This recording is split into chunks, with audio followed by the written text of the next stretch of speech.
আসসালামু আলাইকুম। কেমন আছেন আপনারা? আশা করি আপনারা সবাই ভালো আছেন। আমিও ভালো আছি। তো আজকে আপনাদেরকে আমি দেখাবো সয়া চপ, আলু চপ না, সয়া চপ। তো আমি সয়া চপের জন্য এখানে নিব 2 কাপ, মেজারমেন্ট কাপের 2 কাপ বেসন। আর 2 কাপ বেসনের সাথে নিয়ে নেব চালের গুঁড়ো, হাফ কাপ চালের গুঁড়ো নিয়ে নিলাম।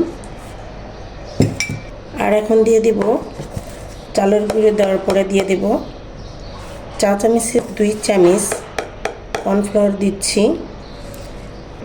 দিয়ে দেব হলুদের গুঁড়ো, 1 চামচ হলুদের গুঁড়ো দিয়ে দিলাম। বেশি হলুদের গুঁড়ো দেবেন না, আমি নিচু করে কিন্তু 1 চামচ দিয়েছি। মরিচের গুঁড়ো দিয়ে দেব 2 চামচ, যে যেমন ঝাল খান, একটু ঝাল খেতে ইচ্ছা করলে একটু বেশি দেবেন। আর দিয়ে দেব এখানে কিন্তু আমি মৌরি, ধনিয়া, জিরা, রাঁধুনি সস সব মিলিয়ে আমি গুঁড়ো করেছি। এখান থেকে আমি দিয়ে দেব 1 চামচ।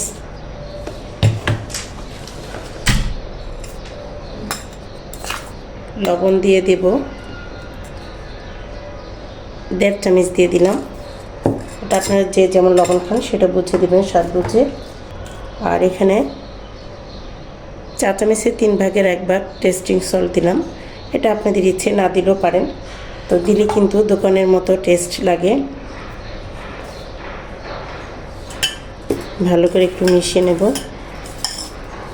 এই ব্যাটারটা দিয়ে কিন্তু আলুর চপও, দুটো আলুর চপ, বেগুনি সবই করা যায়।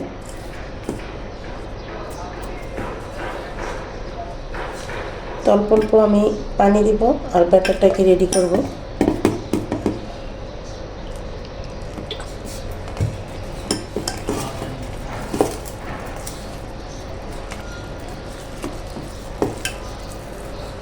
এভাবে বানালে কিন্তু অনেকক্ষণ মুচমুচে থাকে।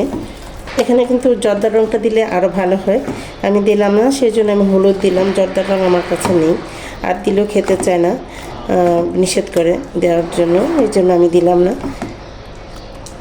জর্দার রঙটা দিলে দেখতে সুন্দর লাগে। এখন এর মধ্যে দিয়ে দেব বেকিং পাউডার, 1/2 চামচ বেকিং পাউডার দিয়ে দিলাম। আর এর মধ্যে একটু তেলও দিয়ে দেব। তেলটা দিলে মানে বেগুনি বানালে বা আলু চপ বানালে তেলটা কিন্তু বেশি টানবে না, সেই জন্য তেলটা দেয়া, আর কিছু না। তো আমি দিয়ে দিলাম একটু বড় চামচ দিয়ে 1 চামচ, এই যে এই চামচ দিয়ে দিলাম। মানে 2 টেবিল দিলেই হয়ে যাবে। 2 টেবিল চামচ যদি দেন তাতেই চলবে। বেকিং পাউডার দিয়ে 15 মিনিট রাখলে কিন্তু বেশি ভালো হয়, 10 থেকে 15 মিনিট। তো আমি সাধারণত 15 মিনিটেই রাখি। হয়ে গিয়েছে, এখন আমি ঢেকে রাখবো 15 মিনিটের জন্য, অপেক্ষা করব।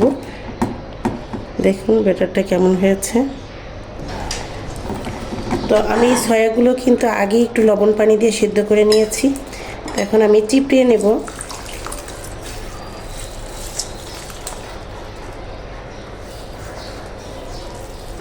একবারে আমি ঝাড়ে নিয়ে নিচ্ছি, যেহেতু আমাকে ব্লেন্ডার করতে হবে।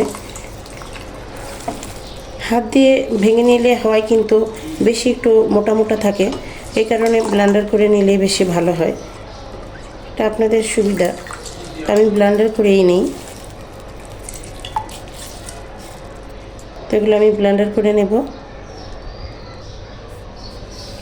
তো আমি মিক্স করে নিয়েছি, এই যে এরকম একটু দানা দানা থাকবে, সম্পূর্ণ মিক্স করলে ভালো লাগবে না। আর এখানে কিন্তু আমি আলু নিয়েছি বাইন্ডিংয়ের জন্য। এই চপটা কিন্তু খেতে খুবই ভালো লাগে, যারা খাননি তারা একবার এভাবে বানিয়ে খেয়ে দেখবেন, অনেক মজা। অনেক সময় সয়া আছে ঘরে কিন্তু মাংস নেই, তখন কিন্তু এভাবে বানালে সয়া দিয়ে মনে হয় কি খেতে, যে মুরগির মাংসের মতো মনে হয়। এখন এখানে দিয়ে দেব পেঁয়াজ, দিয়ে দেব কাঁচামরিচ, যে যেমন ঝাল খাবেন সেটা বুঝে দেবেন। দিয়ে দেব ধনেপাতা, লবণ, এখানে দিয়ে দেব ম্যাগি মশলা,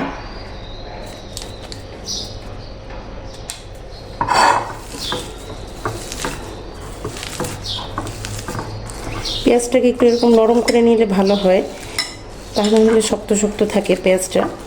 এর মধ্যে দিয়ে দেব এক মুঠো পুদিনা পাতা। তো আমি এর মধ্যে একটু ব্রেড ক্রাম্ব দিচ্ছি, এই কারণে হালকা একটু নরম মনে হচ্ছে তাই।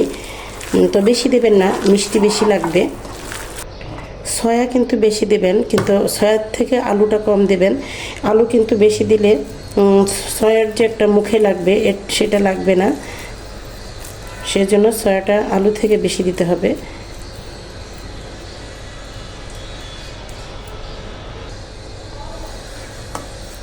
তো আমি এরকম করে সবগুলো বানিয়ে নেব।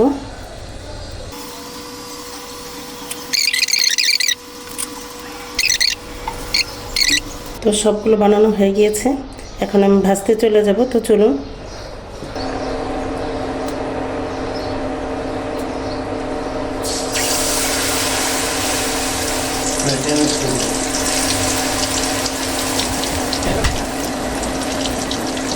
তিনটা করে দিচ্ছি, যেহেতু আমার অনেকটা ছোটো।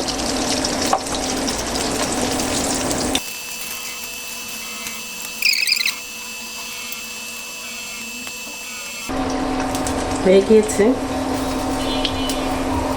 এর থেকে আর ডিপ কালার করলে পরে ঠান্ডা হলে আরও মানে কালারটা খারাপ লাগবে, যার ফলে এরকম কালারটাই সুন্দর এরকমভাবেই ভেজে উঠাবেন।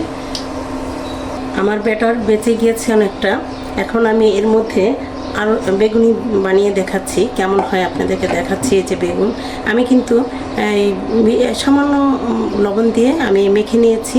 তো বেশিক্ষণ আগে মেখে রাখবে না, তাহলে নরম হয়ে যাবে।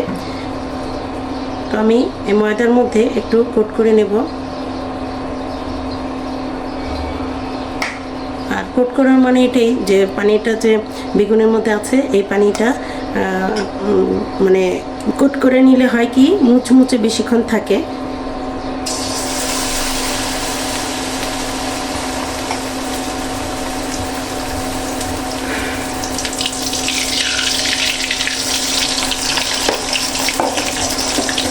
কতটা ফুলে উঠেছে।